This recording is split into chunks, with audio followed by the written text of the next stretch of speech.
vertical in a specialty, but horizontal was a composite group of specialties. Electrical engineering being a vertical aspect of engineering, but civil through aeronautical and all those in between being a horizontal approach to engineering. Takes in more, in other words. Yeah.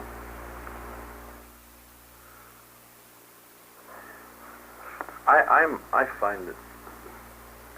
find it very difficult to get a word which describes what this is. It is religious, but it's more than a religion. It's philosophical, but more than a philosophy. It gives you a scientific outlook, but it's much more than science. It's a study of reality. That's probably a basic answer. Yeah. I tend to think of it as, well, not wrong, but I don't say it, but a revelatory dispensation of writings. Yes. But I rather hold that from my speech. It's If a I little were- bit rich Yeah, for the newcomer. a little highfalutin in nature. The authors once said, or a spokesman for them said, it's written primarily to save men's souls, secondarily to illuminate the human mind. That was their commentary on their work. Yes. Primarily to save men's souls, secondarily to illuminate the human mind. On their method of saving seems to be illuminating the minds of reality. Exactly. The revelation of truth, to put it in conventional terms. And they seem to operate on the assumption that truth will be appealing and doesn't require a hard sell. It tastes good like peaches,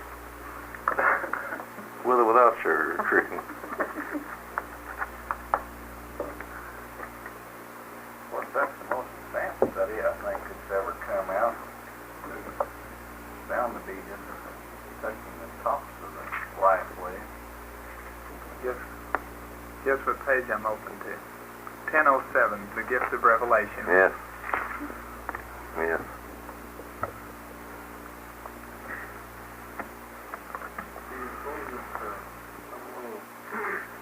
Try to create a religion from Yeah. the cards and religious values, like the Bible, Well, like St. Paul. human nature being what it is, you know darn well that'll happen. But the book will remain as an ever-present intellectual purgatory. If they get too far apart from the teachings of the book, you can quote the book. And those quotations would be extraordinarily embarrassing to listen to. You see, a lot of things will develop out of this. You'll have some creed come. You'll have some forms develop from those who like forms. You'll have some ritual develop, especially by those who like ritual.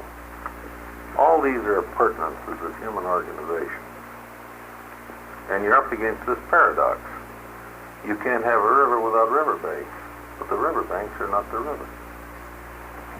These are riverbanks we're talking about. You need some banks, but you should never confuse the banks with the river. There appears to be what they call a temple to the Father in some of these, on some of these planets. Do they have any rituals of any type? How do they conduct their worship? They've never told us. They've never told us. They have prayers from other worlds that are in here. Illustrative prayers which Jesus gave the 12 without telling them they were from other worlds. On a neighboring planet which they describe, nothing like a church has ever evolved. That's very intriguing, isn't it? They have temples of philosophy. All religious practice takes place in the home. And they have inspectors that go around to make sure that children are receiving religious education from their parents. The altars of that culture are the family hearth. The priests are the father and mother. The congregation are the children and members of the clan. It's a very natural church. Just think, there isn't a single church on that planet. Is there any uniformity in that? They don't say.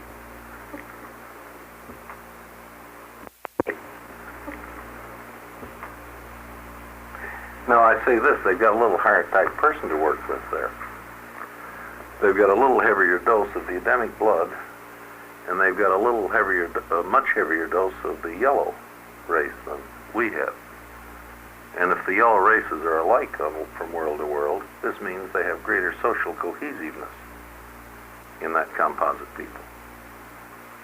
The yellow man has a greater social cohesiveness than the white man. Then you can't get hold of some of these people again and find out what they're for. Yes, I know. Is there going to be another, do you suppose, later on, another revelation like this? Yes, but when? I don't know. I'm sure there will be. This is not the final word, but this is the last word for a while. This says it's of itself, it's not the final word, which I like very much. And I think it's very clear there will be a second coming of Christ. Sometime. Well, we know a time when he'll come here. When this planet is settled in light and life, and the Morancha Temple is erected, the great ceremony that marks the transition is when the bestowal son of that world in the Morancha Temple proclaims its planetary prince, planetary sovereign. Michael will be here then, I'm sure.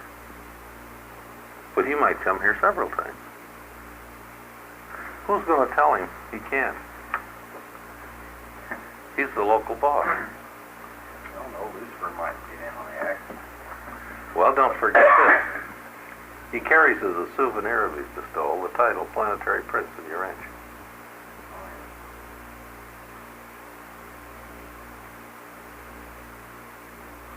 And I dare say his wishes are consulted concerning major policy on this planet.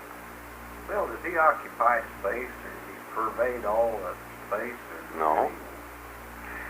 His creative associate does. She is everywhere in space that is Nebadon.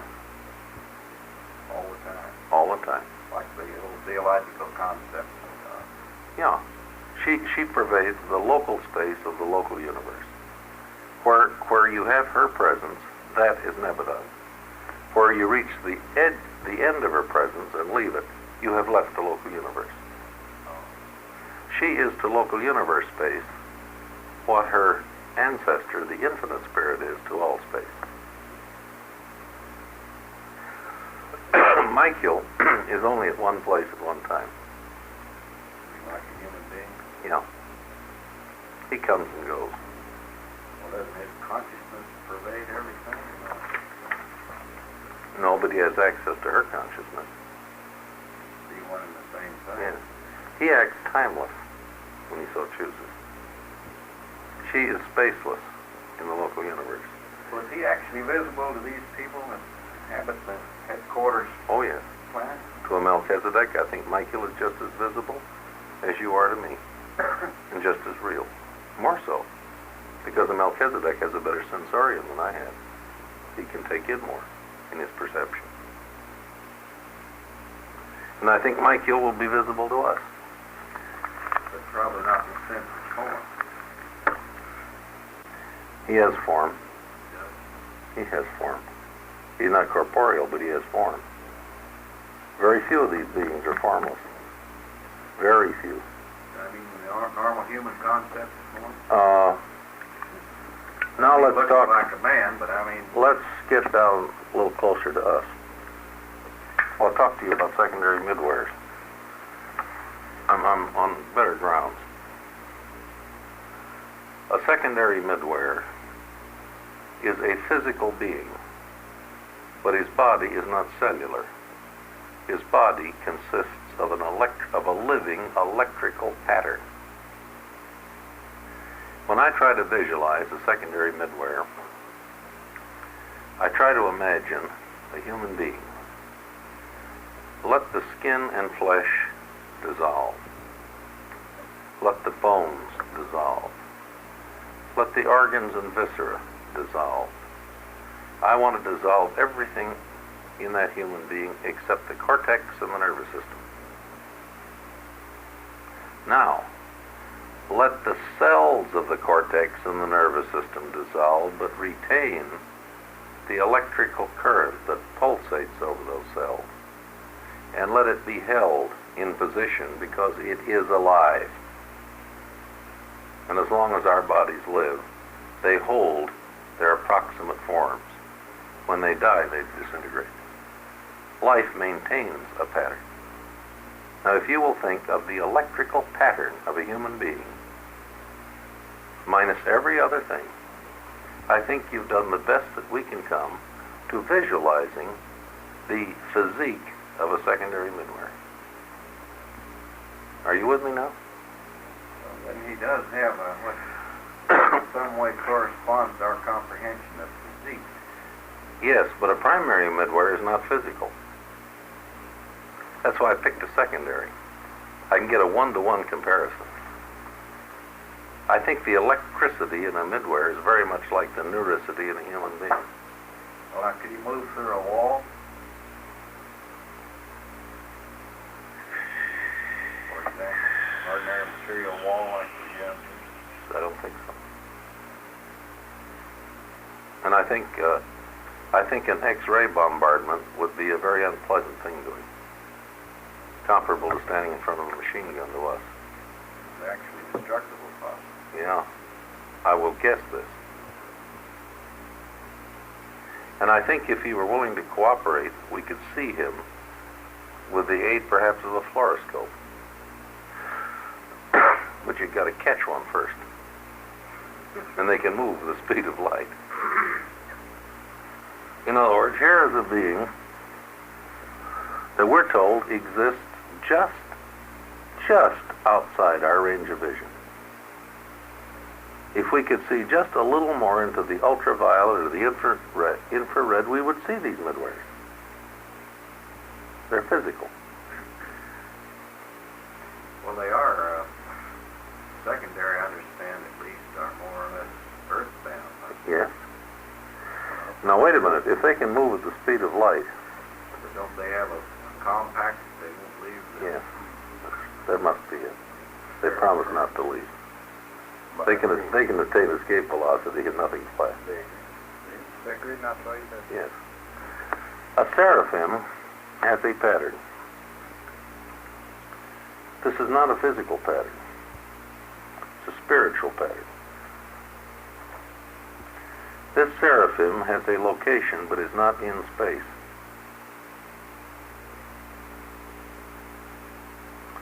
Because spirit is not in space, neither is space in spirit.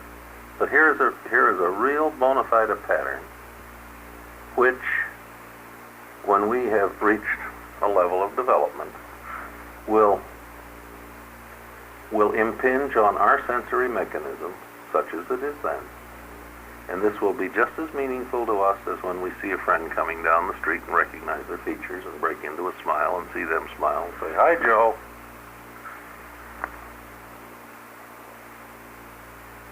Well, if you and I were suddenly transplanted to Jerusalem, for example, would we actually, with human eyes, just as we are, would we actually see a planet? Yes, we would. We'd see an awful lot of what's going on because Jerusalem is material as well as Morantian spiritual.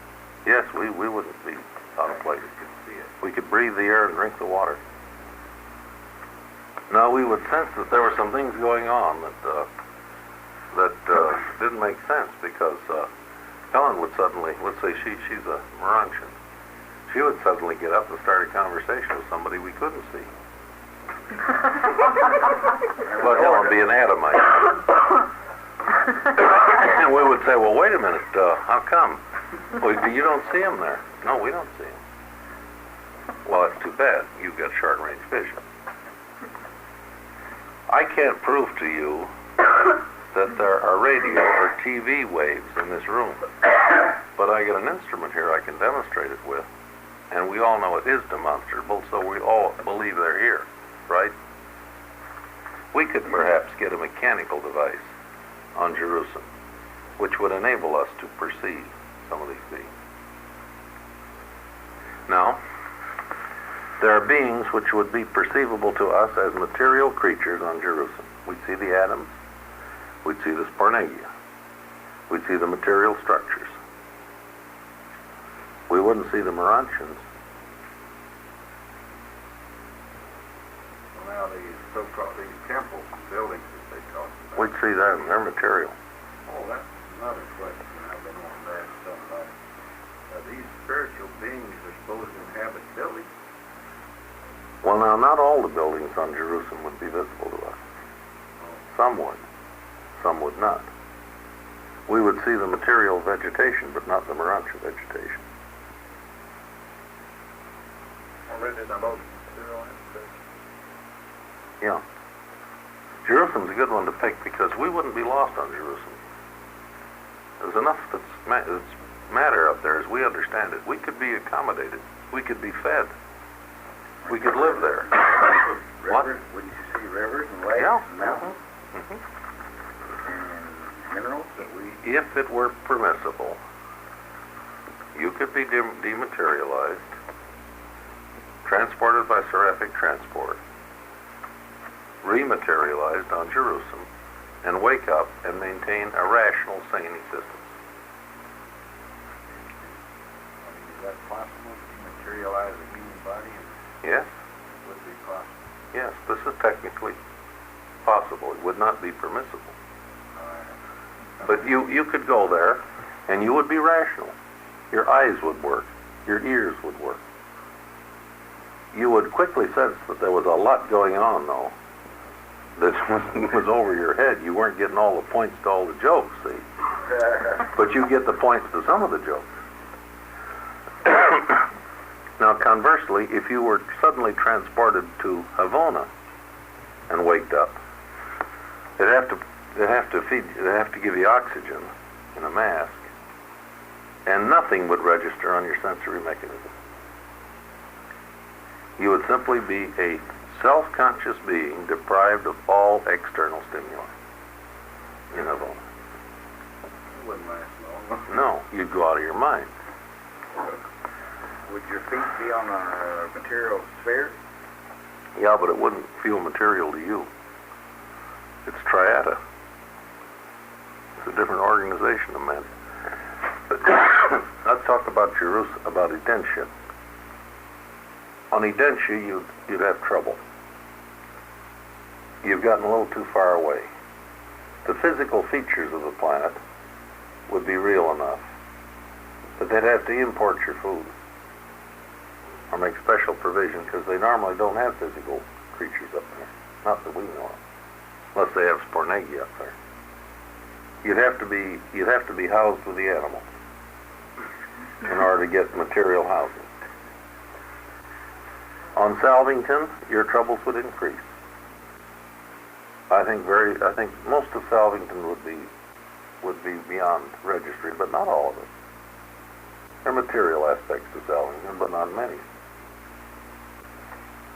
Now, most of these folks we read about in here have forms, but not all. Solitary messengers don't. They have presences without forms. I can't explain that. I just accept that. But Michael, to me,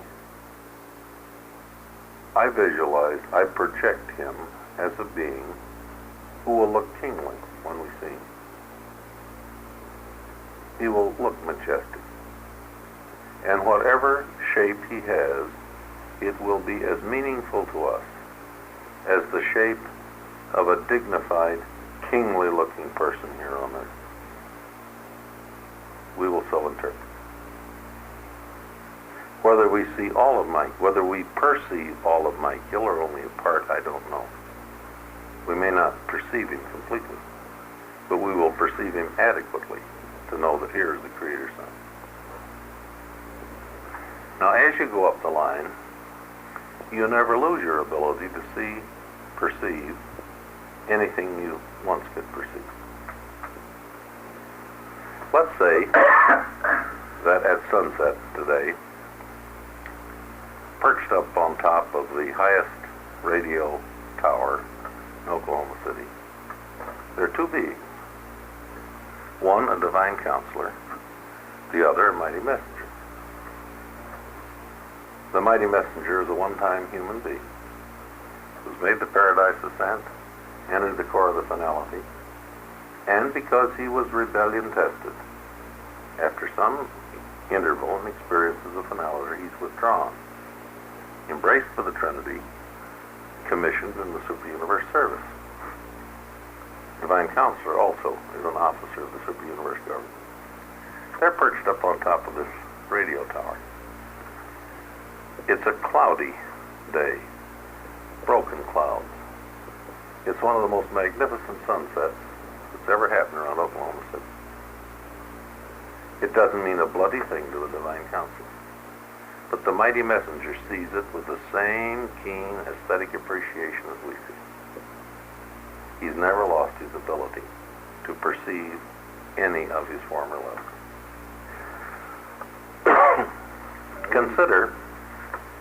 Consider a solitary messenger. He's approaching this planet at roughly 5 million times the speed of a seraphim, who pokes along, like a DC-3 at only 3 times the speed of light. Very slow transport. This Jock had some errors in his glossary,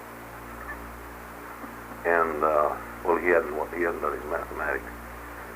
I figured that a solitary messenger could go anywhere in our Bantan in about 4 weeks, or something like that. It's an appreciable time, but not very long. And this solitary messenger, along about the orbit of Pluto, begins to reverse his jets and comes roaring in here on reverse jets and makes a 3-point landing. And as he approaches Urantia, what do you suppose registers on this solitary messenger? He looks at his gravity gauge and he says, wow, I'm approaching a space body. I can tell it has a gravity factor of so much. He doesn't feel the gravity, but his gauge registers it. It registers in his perception.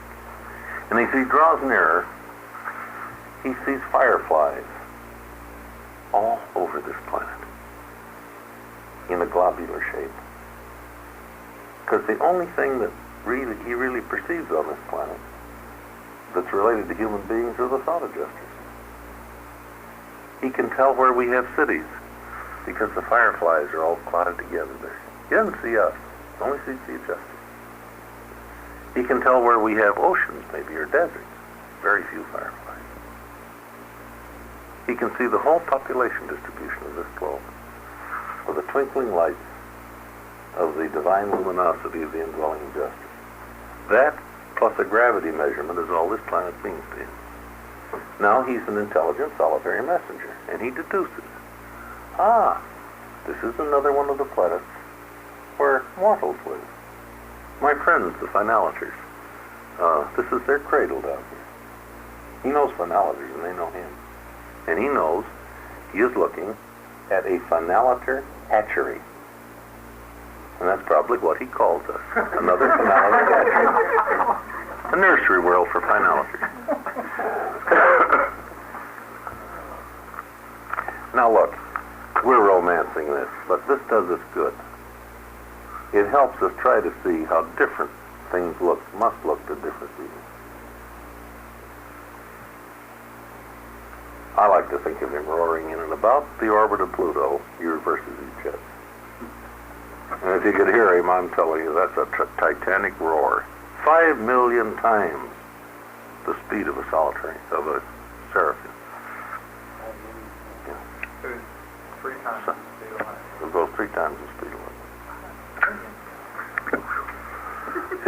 707. He's in overdrive. This is a 707. We're comparing it with an ox cart. The oak barrier. Yeah. Oak barrier.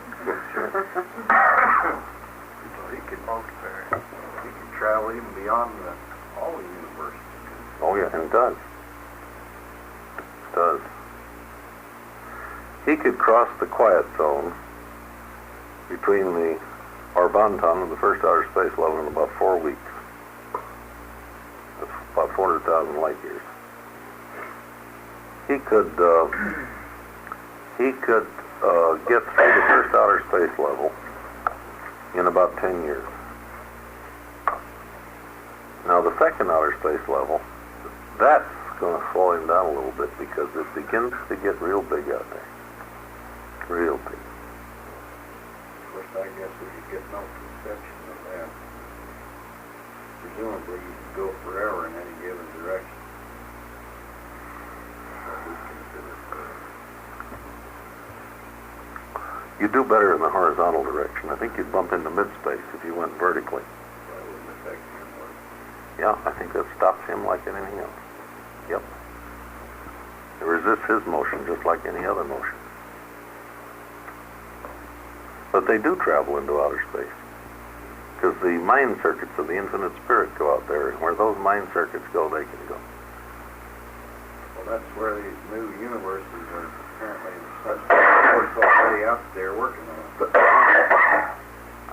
Can you imagine, though, when a solitary messenger is barreling through at cruising speed, throttle wide open, and all of a sudden, something goes by him like that? That's a thought adjuster. Homing in on paradise. Well, that'd be practically instantaneous. Exactly. Well, I guess then a thought adjuster wouldn't be slowed down if he went out too far. No. Yeah, we have. I think they go in the gravity messengers. You remember Jesus? Who are like thought adjusters. They virtually arrive as they leave. How long does it take an adjuster to get out here? Well, I saw a moment. Jesus is thought adjuster when he left his baptism, and He's in and out again fast. yeah, It gives us the transit time of an adjuster. But most of that time, I know, it's been Reverend. registering in and I out. understand. I want to make that point. yeah. What was it, 5 hours or something? Why would Jesus have a thought adjuster? Because he was a true man. And that's normal human equipment. Exactly. He was to have the full human experience, birth, life, and death. He had standard human equipment. The only thing different about the incarnated Jesus was it was not a human personality. It was Michael's personality. That's what was incarnated. He finally knew who he was. Mm-hmm. But it came very gradually. He started out as a little Jewish baby. And early in his life, I don't think the finest analysis of the finest superhuman technician could have proved this was anything other than the normal, natural, ordinary son of Joseph and Mary. That's how subtle this thing is.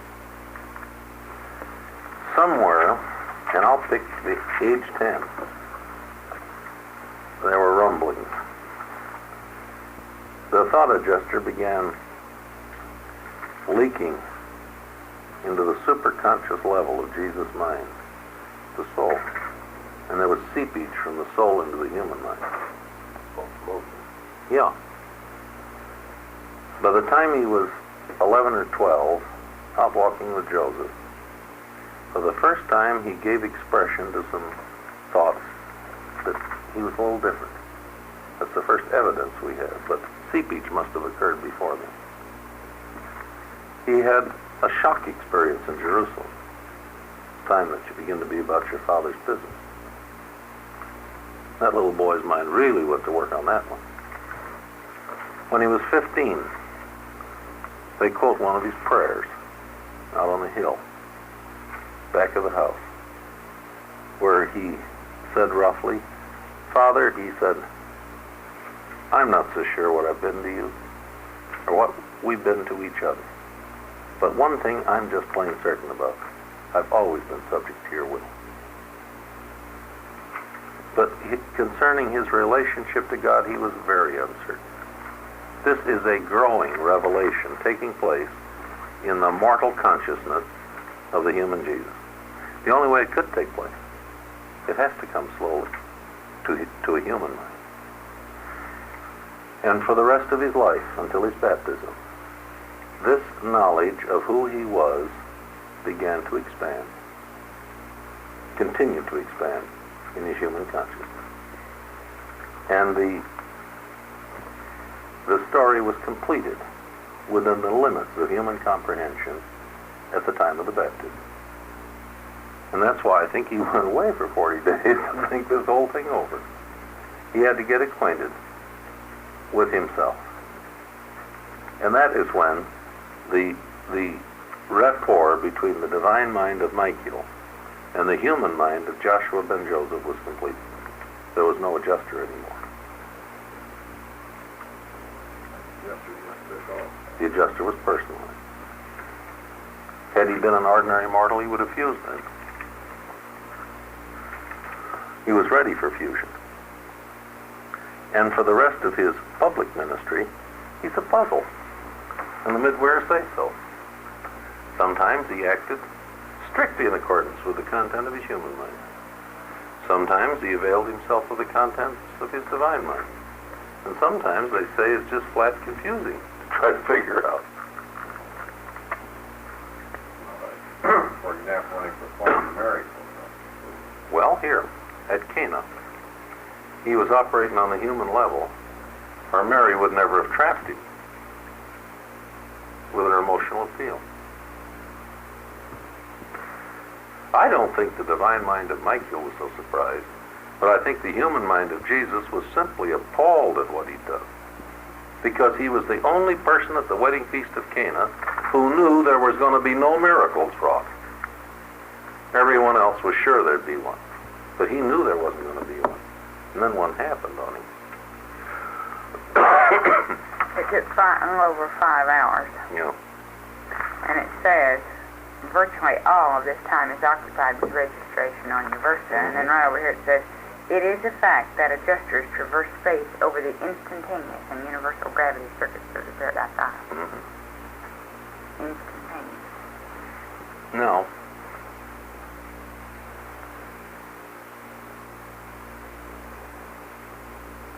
He didn't pay tax on that wine he made either. No. I don't know about the Roman law, but I know what that would make him under our law. Sure.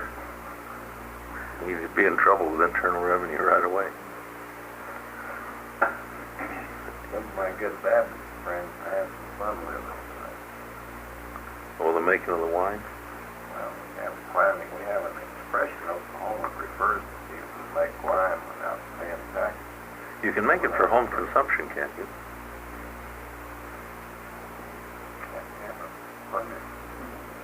For purely family consumption. Of course, nobody pays attention to it.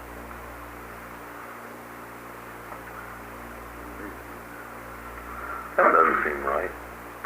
I agree, but technically, you're not supposed to make any at all. If you do, you're bootleg. I thought you're a bootlegger only if you sold it. Or give it away. But suppose you don't do either. Well, then the only thing it gets you is making spirituous liquor without paying the tax.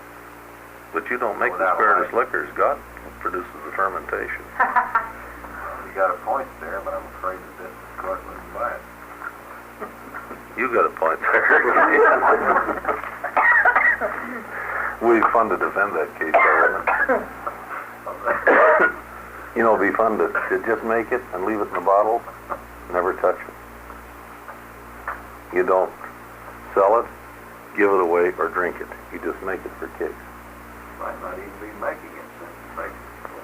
Yeah. Well, how do we get on transportation and bootlegging? We have papers written by solitary messengers. Yes, we do, the adjusted papers. We got a lot of, we have a variety of authorship, don't we? Yes, we do. And I think it's not always by the name that appears there.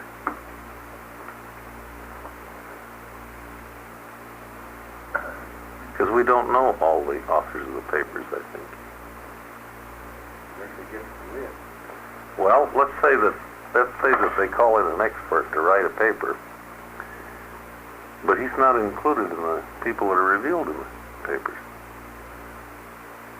Could this be when they use the expression sponsored by a mighty messenger? It doesn't say written by a mighty messenger, sponsored. Yeah. It was written by an unrevealed being, but it was officially sponsored by somebody that's in their register here.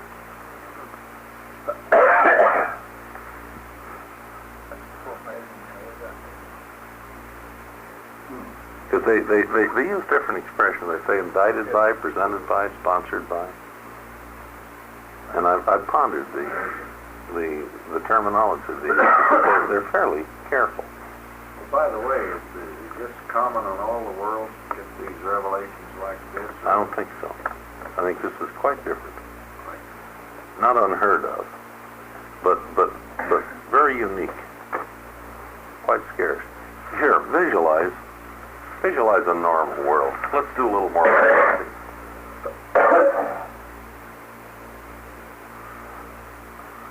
Let's say we haven't got a bestowal fund yet. But we're in a scientific era, which we should be in long before we get a bestowal fund.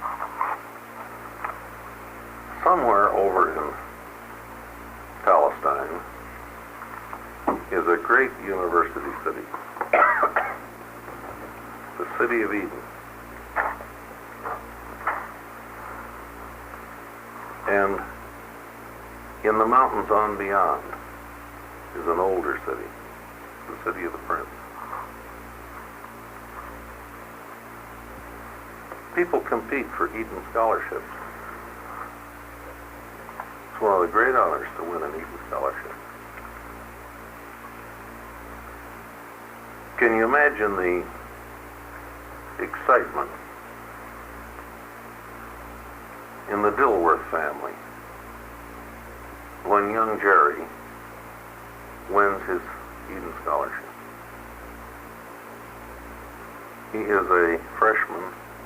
It's the end of his sophomore year in college, because they don't have underclass work at the University of Eden. And he's all excited, and he asks for permission to take the monorail across town to visit his great-grandfather. Great-grandfather Dilworth is 172 years of age, and still doesn't show it particularly. He's pretty ill. Because, see, great-grandfather Dilworth also had an Eden scholarship. And the young man goes to call on his great-grandfather, all excited. He said, "Gee, what's it like?" And the old boy sits back to reminisce. And he pours out a couple libations of Applejack. And, "Well," he says, "son, it's a great place over there." He goes on to describe the magnificence of the buildings, the simplicity. I visualize it as sort of Grecian, classical in architecture, with a tremendous flair for horticultural decor. The classes, the teaching, the venerable instructors, the expansion of the horizons of truth, the knowledge that's imparted concerning universe organization, constellations, super universes, and so forth. And the kid says, "Well,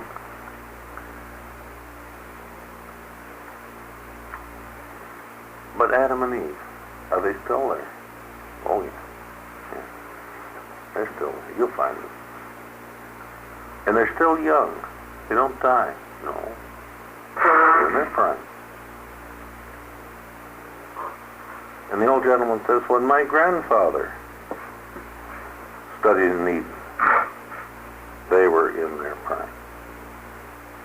And when your grandchildren study there, they'll still be in their prime.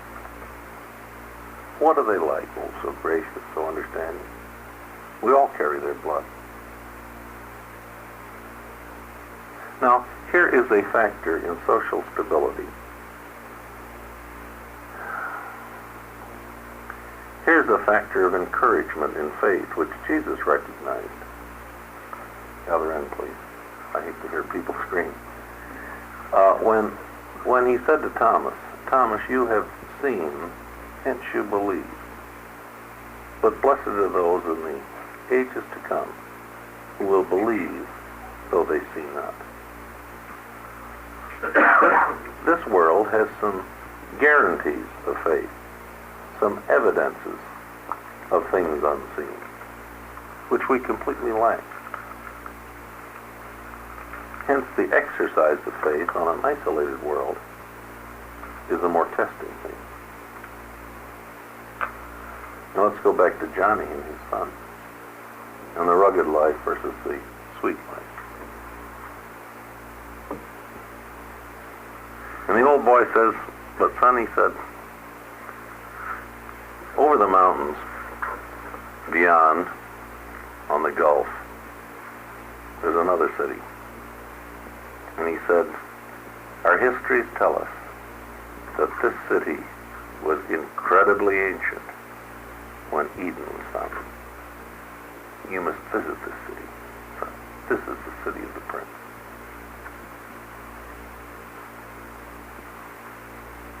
We don't have that here, do we? We don't have great-grandfathers that are 172 years of age and aren't beginning to show it yet.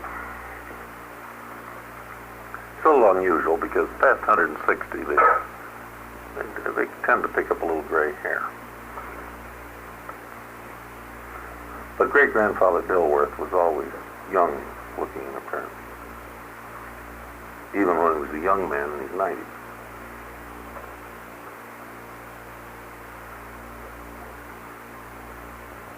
Take this book, set up a different set of coordinates as it applies to a normal world, romances. What would life be like if Eden were here? What would it be like if the city of the prince were here? What is civilization like on a normal world when the bestowal sun comes and can really be the Prince of Peace? Consider warfare on a normal world. They get rid of it before they enter a scientific age. And warfare on the bow and arrow sword level is not as bad as it is when you develop machine guns and then go on beyond that. No, this is unusual. Normally, I think the equivalent of this is taught in the schools of Eden, in the schools of the prince.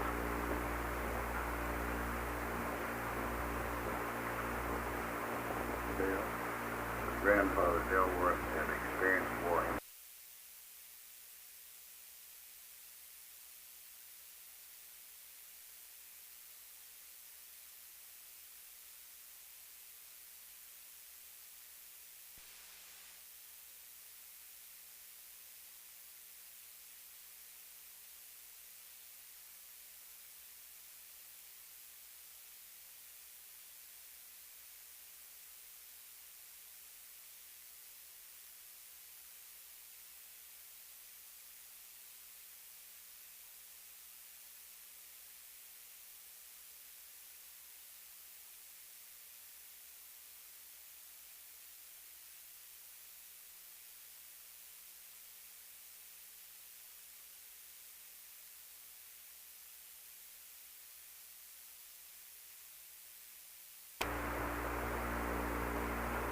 No, this is unusual. Normally, I think the equivalent of this is taught in the schools of Eden, in in the schools of the prince.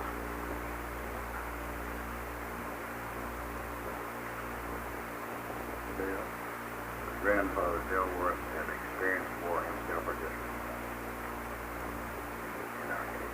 Oh, let's say they're 27,000 years into the Edenic dispensation. There hasn't been a war for over, well, the last one, to be exact, was 6,219 years ago. Yeah, our history's tell about it. We have pictures of it. Yeah, we have pictures of this war. And some of the earlier ones. There have been some riots and there have been disturbances. No one has an army anymore. Now we still have police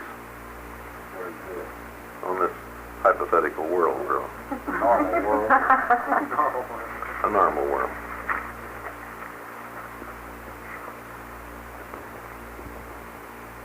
Hasn't been a standing army for, roughly 4,000 years. Well, then it isn't normal for planets to develop the type of warfare that is developing here. No. I think our warfare in a scientific era is very unusual. Very unusual. Dangerous, too. Sure. Major development.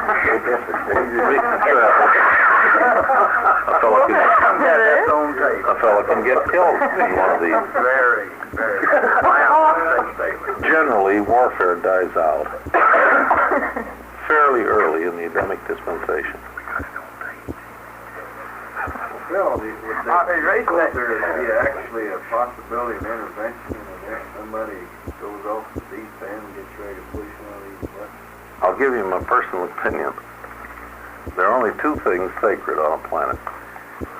One is the individual human being, and the other is the human race. I don't think our friends will intervene to save any human being, because this merely transfers his growth from one place to another. You see, as they view it, death is not such a calamitous thing. You just pack up your bags and move, and pick it up where you left. I think that would intervene if the whole human race were in jeopardy. Of course, that's quite conceivable now. I agree. But that doesn't mean that they wouldn't stand by and let the Patagonians and the Eskimos rebuild it over the next 100,000 years. We hope. Civilization is practically it has fallen before.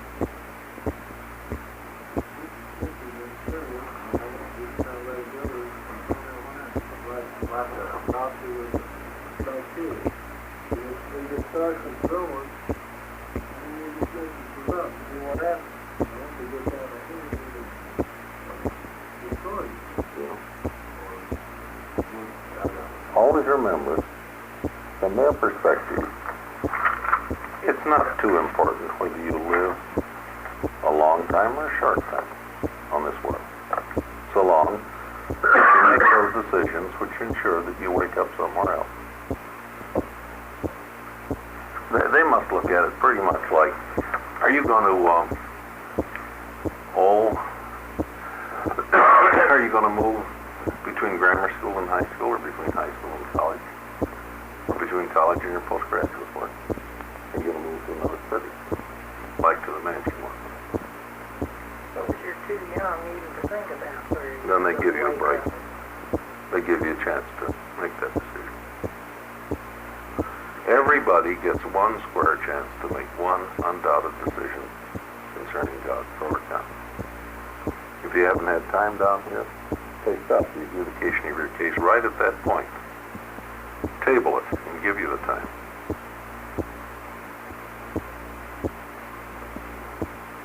That's the first question that comes up after they ask, who is this person we're looking at? The next question comes up, did he have time? If the answer is no, there's no point in asking any more questions. Give him time. They run this fairly. But unless you couple the mansion worlds onto this life, you cannot say it's run fairly. This you cannot deduce from an examination of temporal life here on Earth. very unfair. Golly, I had a brother who died when he was 1. I had a son who died when he was 20. I'm in my 50s. I've had a lot more break than either of those guys. But if I'll add the Mansion world to their lives, then I can say yes, everyone's going to get a fair shake. They're adjudicated by people who've been through the same experience. Are they not? No, they're not.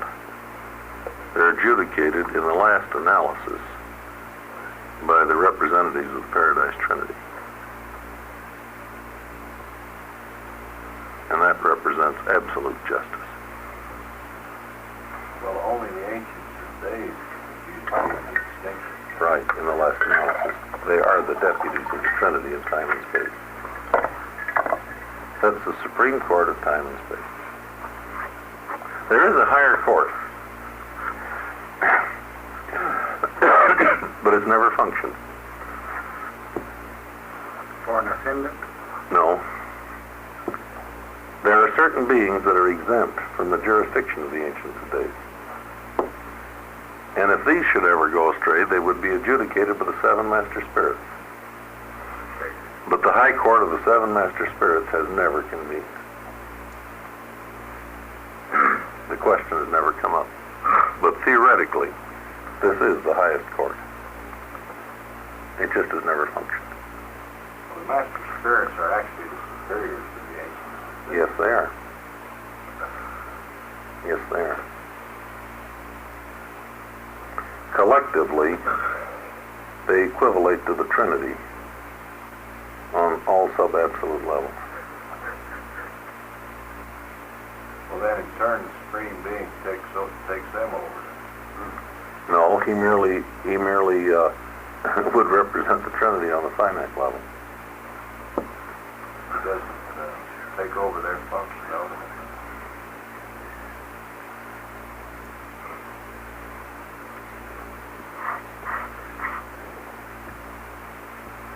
I suspect he does in many ways on the finite level. Is he an evolving deity, Bill, Yes. in the process of being made? He's evolving. We are made partly in the image of God in the sense that we are free will beings. Hence we are akin to God. And of course we get our personalities from God as well as our gestures. But as going concerns, we're made more in the image of the Supreme Being. Man organizes his survival self, his surviving self, around a nucleus of absolute stability, and that's the adjuster. This is an unqualifiedly perfect nucleus, an unfailing nucleus. What the adjuster is to the evolving self of man, the Paradise Trinity is to the evolving deity of the Supreme. The analogy is valid. It's not a homologous thing, but it's an analogous relationship. The Supreme depends on the utter stability of the Paradise Trinity for his growth. He builds himself around that as a nucleus, as man builds his evolving self of survival potential around the nucleus of the adjuster. Well, he's still an embryonic stage. Yeah, in a manner of speaking. He's a personality. He's becoming such. His personality is emerging, let's say it that way. Is he conscious? Yes, and he's striving, he's sweating. He can fail in detail. He struggles. We can hurt him in detail. Maybe he can experience pain. figuratively speaking. He can experience defeat, temporary defeat. When they isolate a system rebellion, I think it's just like white leukocytes walling off an infection in the human body. The Supreme Being compensates both God and man for certain limitations. The Universal Father will never personally know what it is like to be born and to struggle to attain status.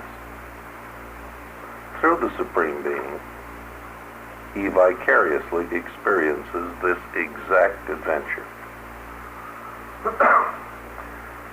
Man is not going to understand God in the complete sense, but man someday will comprehend the Supreme Being, who has an origin in time and a growth in time and reaches an initial destiny in time.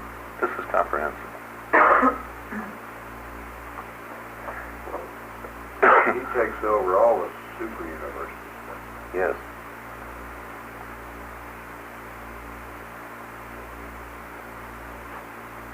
As it says in the papers, when we stand face to face with God, face to face, and we stand perception to perception with God, or wherever else you want to say, we will see the cause of our paradise ascent and of evolutionary growth. When we sometime meet the Supreme Being, we will see the deity cumulative result of all evolutionary growth. We evolve in him, he evolves in us. He is our deity brother, in a sense. It's complicated. Well, we sustain a relationship to the Supreme as creatures. That's not too unlike the relationship that Jesus sustains to the Father as a creator. We will make a revelation of the Supreme Being in outer space, because we're flesh of his flesh and bone of his bone. Our natures are evolutionary, experiential, as is his nature. The Supreme Being is God the comprehensible to finite creatures.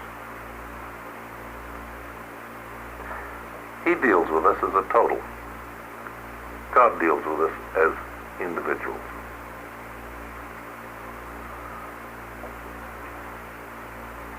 Correct too far, but how long do you think it'll take the human race to even catch up to this?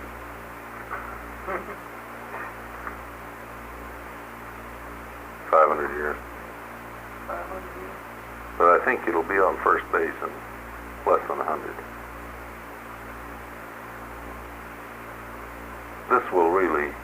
This will be airborne and getting into cruising speed within a century. But it won't become a dominant factor in planetary history until a while after that. This, I think, will become the collective religious philosophy of the human race. Not to the total exclusion of other religions and other philosophies, but it will be the common meeting place of all mankind. We've admitted we have no words. It's true. Which can lead to a better scientist, a better philosopher, a better religionist, a better citizen.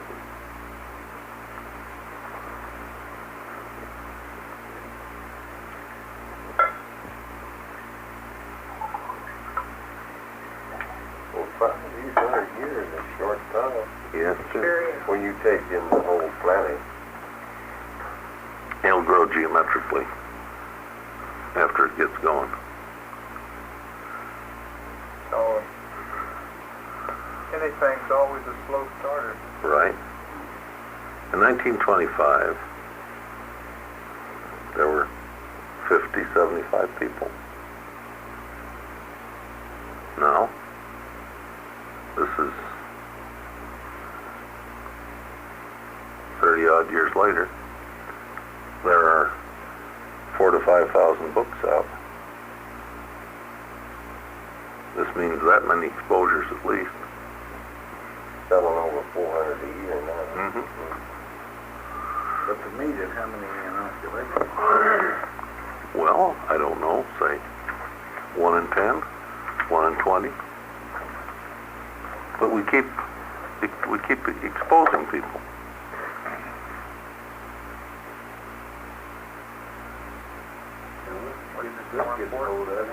Yeah. You don't lay it down easily, do you, sir? Have you any idea? I've never been able to lay it down more than day or two at a time. Have you any idea of the legends that will grow up about this book? Oh, God. Give us some that you didn't believe. Well, just remember, we are founding fathers. St. Chrysostom, Polycarp, all of the Gishmer. Think back to the early formative period of Christianity. This is the early formative period of the Reg movement. We will be dignified, haloified.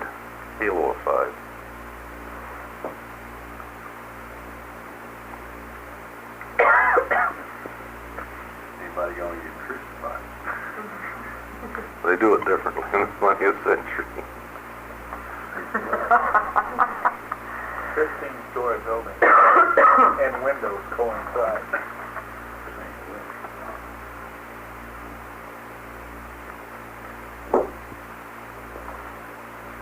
Well, I don't know. You can tax this. I mean, you want to from every given direction. Of course you can. And get nowhere, I mean, on the tax basis. Now, That's right. I know I've tried from every angle. I think you always found.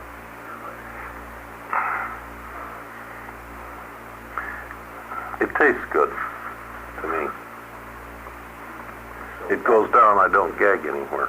It's so practical. Yeah. And the parts of it that are applicable to life are stimulating, positive. And it doesn't take anything away from life. I don't say that it adds to the temporal calories of life, but it sure does put salt and pepper on your eggs. Life tastes differently.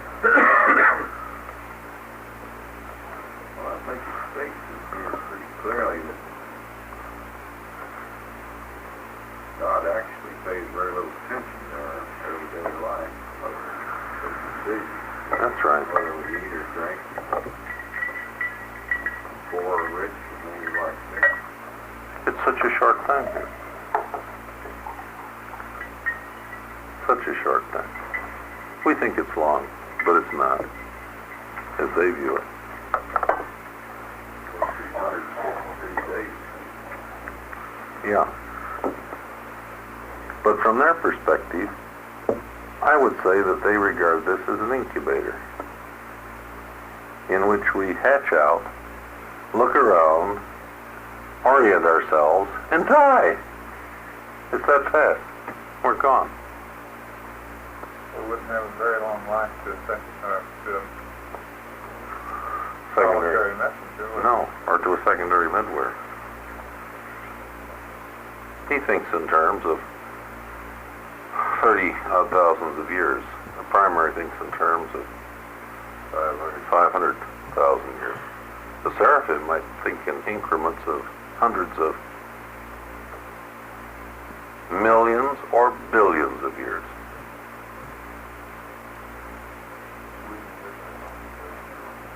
Let's say you wanted to hatch out a project, a long-term project here on this planet. You've got to collaborate with human beings. This is exactly like being a coach, and you want to make a basketball team and develop it. But you're dealing with people that only live 4 weeks, from birth to death.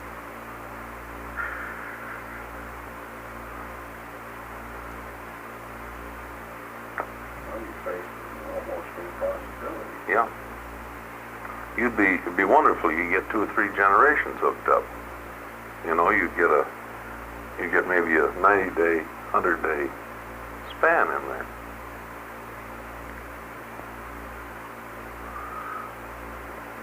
Well, is the human mind actually evolving into, just keep it on a physical level, higher IQs, for example? No. Can we expect another 500 years to have races in 500 IQs?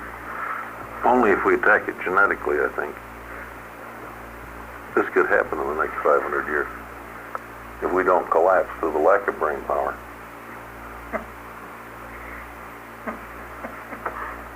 I think someday, and the papers make these comments, I think someday we'll make a genetic approach to the improvement of the human race. I think we can do this in a very kind way to those now living. At the same time, we can ensure that some probably bankrupt people won't be born. And I think this will happen in this country whenever our institutions for the insane reach a cost factor which jeopardizes our ability to maintain the school system. When we have to choose between the nuts and our children, we'll do something about the screwballs. I mean, I'm just being practical now. What can you use to put them away? Well, you can sterilize them. Now, as long as sterilization requires surgery, there's going to be a popular objection to it, because many people confuse sterilization with castration. Castration emasculates, let's say, a man. Sterilization has no effect on him whatsoever.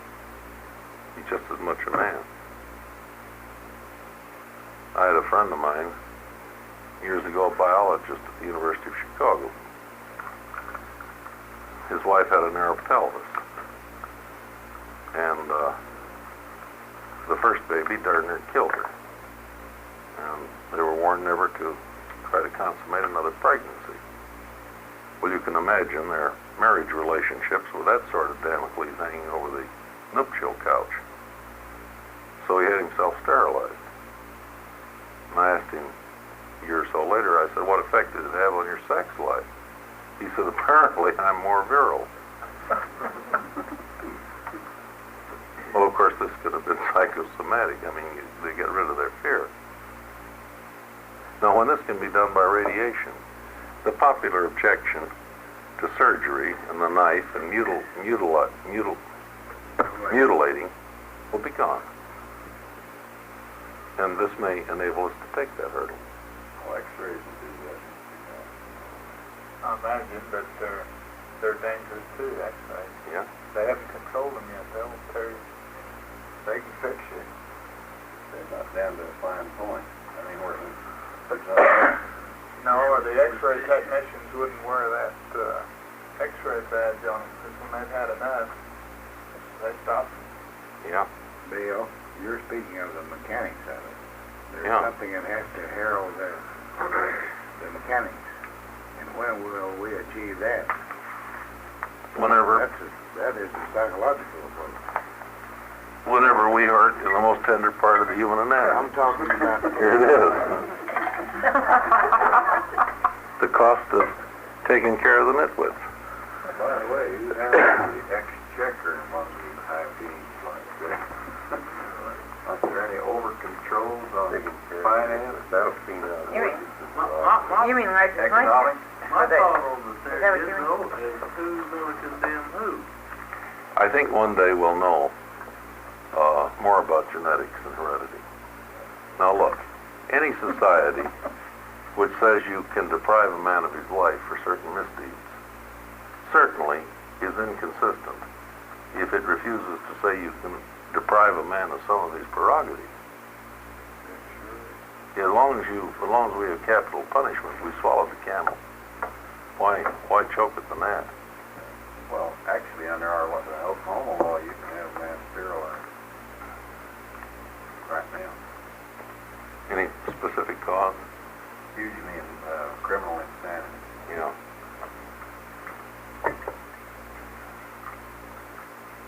I had a mother bring her daughter in many years ago. Kid about 14 and had the makings of a very beautiful girl. And she's feeble-minded, but very pretty. Now what's her prospect? She hadn't got brains enough to say no if she's propositioned in a smooth way. I can see many pregnancies. I don't think she should have any pregnancy.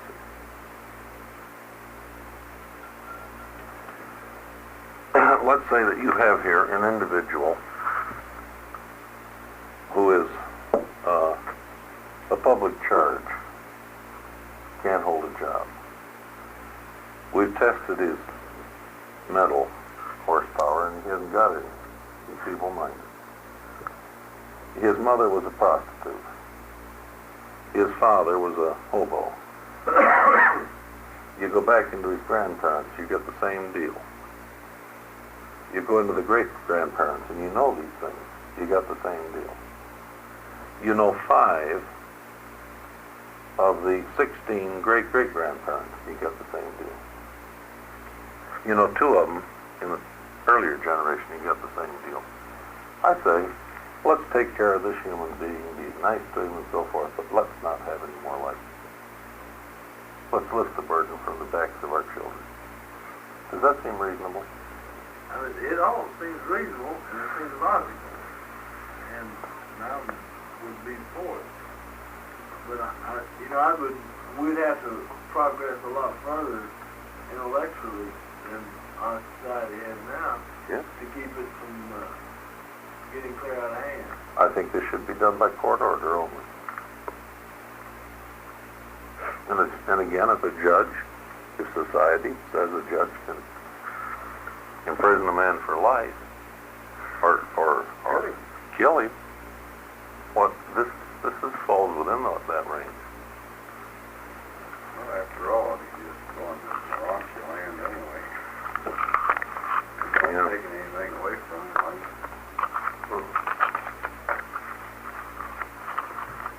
You're just paying a debt to society. Different way. There's another thing that can be done. You could make it popular to have more children if the genetics are good. And then you could provide for differential taxation to encourage or to discourage reproduction. There are three approaches you can make here. Deny reproduction to the dregs. Encourage it in what appears to be superior stock. Discourage it, both by propaganda and taxation, in what appears to be less desirable stock. Now we see this so clearly with animals, don't we? Sure.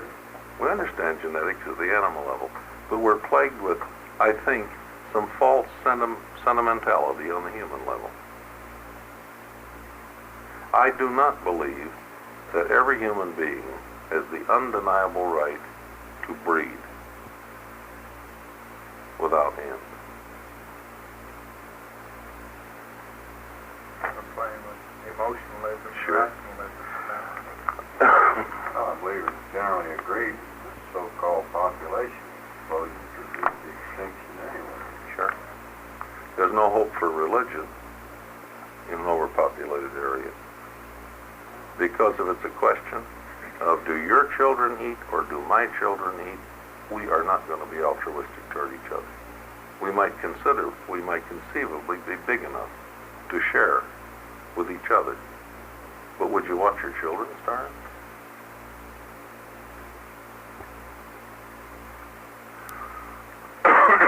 These are interesting questions. Well, I think this planet, they give the illustration now, they just flat sentence in your head. On the same level. You know, when the Andites invaded Europe, and these were real smart barbarians, they looked over the conquered people, and they did one or two things. If they looked up to par, they fellowshipped them.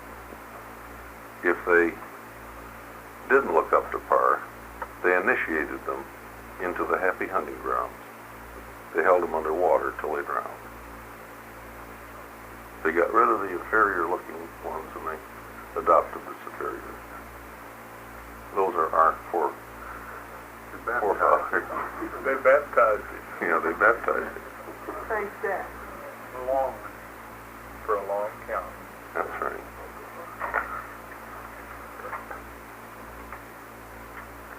Well, we're still lucky to you have gotten me. No, I recall during the Depression, I planned to have a limited number of children. I hoped to educate them. I wound up with 3 per plan. I read about a chap in Cleveland who was on relief and was having his 13th child at the expense of the state. And I had a queer feeling, does he have a right to do this? What is the ethics here? Because this costs me too, you know. Does he have the right to breed without restriction?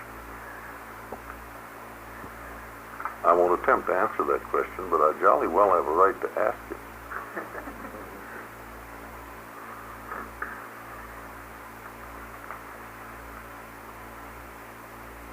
Well, to ask that question almost answers anything.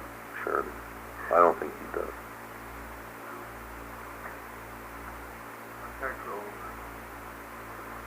Quite a bit of evidence to that.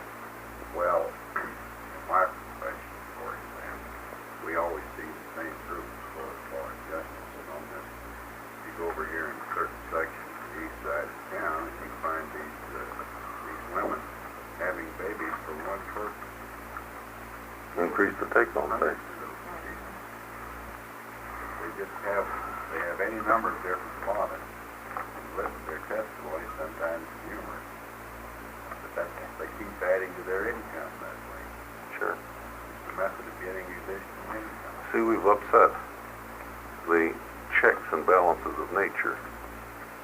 A generation ago, venereal disease would automatically sterilize this individual and stop reproduction in the late teens, early 20s. Now with antibiotics, they go right on having them. I told my friends in the pharmaceutical group, I said, you've done a great sociological harm.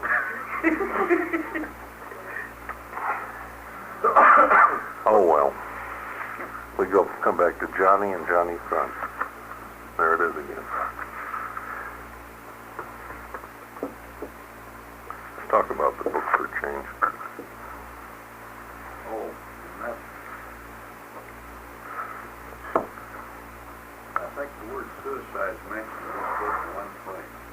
Where is it? Oh yes. It's in the art of living versus the urge to live.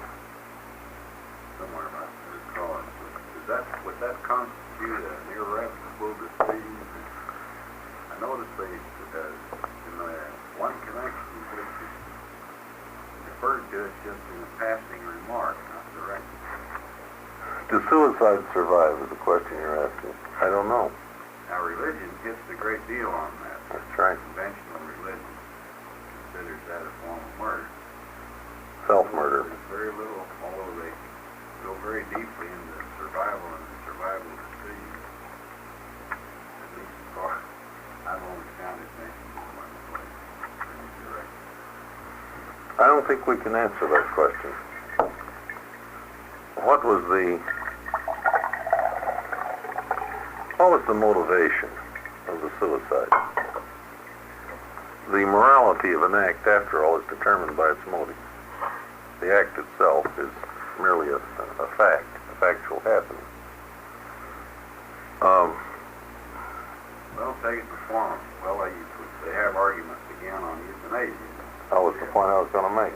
Now, Is this self-administered euthanasia? taking incurable disease. Yes. I can only give you one man's opinion. I think it's justifiable.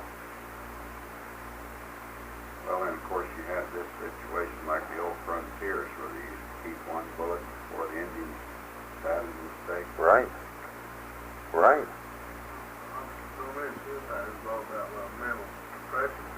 Or can you condemn a person if he's temporarily goofy? That's my point. Yeah. What are the Really out of circumstances? balance. What are the circumstances? I had a partner who died of cancer of the liver in February. He did not go the whole route. I think he died of at least 2 strokes induced by this condition. Because he died on third base. He did not have the terminal symptoms of cancer of the liver, which are quite horrible. And I think it was very fortuitous that he died. And if that death were induced by an attending physician, I would simply say, good for you, Doc. Because my friend was fast becoming a vegetable under medication. This book was written a few years back. This man's wife created quite a furor. He had a cure for cancer. He was a writer, I believe. His wife helped him plan the, I forget the name of that. I see it, she sliced his ribs to help him die. Well, they tried several things, didn't work. Finally, he got an overdose of morphine or something. It didn't work. He was in quite terrible. Well, I would simply say, what are you trying to prove when you pass third base? My mother died of heart failure. It was spared terminal cancer. I'm so grateful that her ticker played out because she was getting to the place where it was beginning to be raunchy. And I'm glad I didn't have to see her go that last route. I'm glad she didn't have to travel. Heart failure was merciful. So she lives another 3 months. What a 3 months, golly. I'd say you'd have to know the circumstances. Wouldn't you feel that way? What was the motive? But doctors that know the circumstances, Ain't doing anything bad. they do nothing but give IVs. I think there's more than one air bubble been injected into a vein. Yes, Give what? Sure. mercifully IVs, so. transfusions. You can be careless with the air in your hypodermic needle. And how are you going to find it? When they're in terminal care. Yeah. Well, I've had 3 friends of mine in the last 5 years go through what they were been stationed under medication. And they kept them alive. They had tubes in their nose. Yeah. They feeding them in their veins. I see no purpose. I says to one, he didn't leave a lot of money. Doc knew what was the matter with him. I knew the doc. I said, merciful God, Doc, why don't you let him go? What's all these That's tubes? right. He says, we take an oath. And I said, yeah, you sure as hell do. It's someone else's expense. Now, if they was paying for that, it wouldn't happen, see. It's costing him $50 or $60 a day there. This can ruin this She estate. can't afford to do that. Well, the family talked to this last one that I knew about it and said, why would you continue giving him transfusions and IVs? And he gave the same answer. We have taken an oath. As long as there is life, we have to try to maintain. We have to do everything possible. Yeah, they take that oath, but they don't always stick to They it in sure- other ways. Did they do it in Canada? I like my grandfather's reaction. He was an old coot. He looked just like Moses in a white beard. Smith Moses Kellogg was his name. Honor? Yeah, Smith Moses Kellogg. Married Susan Mariah Dickinson. Big name back in those days. How quaint. And when they wanted to operate on Grandpa when he was 96, he refused. He just flat refused. He said, I've lived long enough. Time has come to meet the Lord. And he was dead within a few months. Now, did he commit suicide? He denied the medical profession access to him, which was his right. Probably. He probably lived longer than if they had. I don't know. I I think at age 96, the old boy was entitled to call it quits. Sure, yeah. He said, it's time for me to meet the Lord. No, I don't call that suicide. Exposing cancer is not always the most advantageous way of saving it either. Mm-hmm. Certain types of insidious cancer. Mm-hmm. They know that. I mean, they try to solve it, but it isn't. Depends on where it's at. Mm-hmm.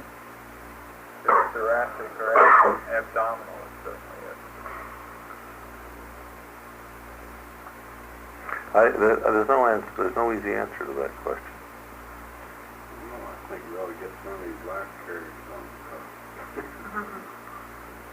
Well, they have a statement. They have a comment to make. If I may quote one of them, we'll take his testimony, shall we? He testifies in here.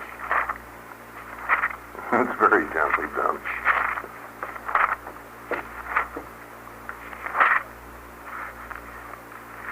That's when nothing only had 999, I think.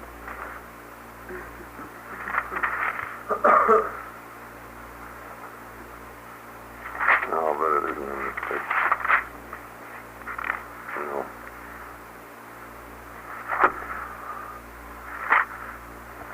These writers really do have a subtle sense of humor. You know. Oh, they sure do.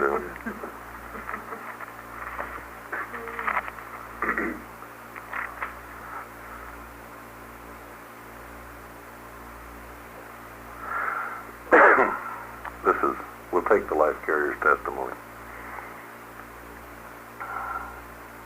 And in discussing the fostering of evolution, it would not be amiss to point out that in the long future ahead, when you may sometime be attached to a corps of life carriers, you will have abundant and ample opportunity to offer suggestions and make any possible improvements in the plans and techniques of life management and transplantation. Be patient. If you have good ideas, if your minds are fertile with better methods of administration for any part of the universal domains, you are certainly going to have an opportunity to present them to your associates and fellow administrators in the ages to come. The defense rests. What page?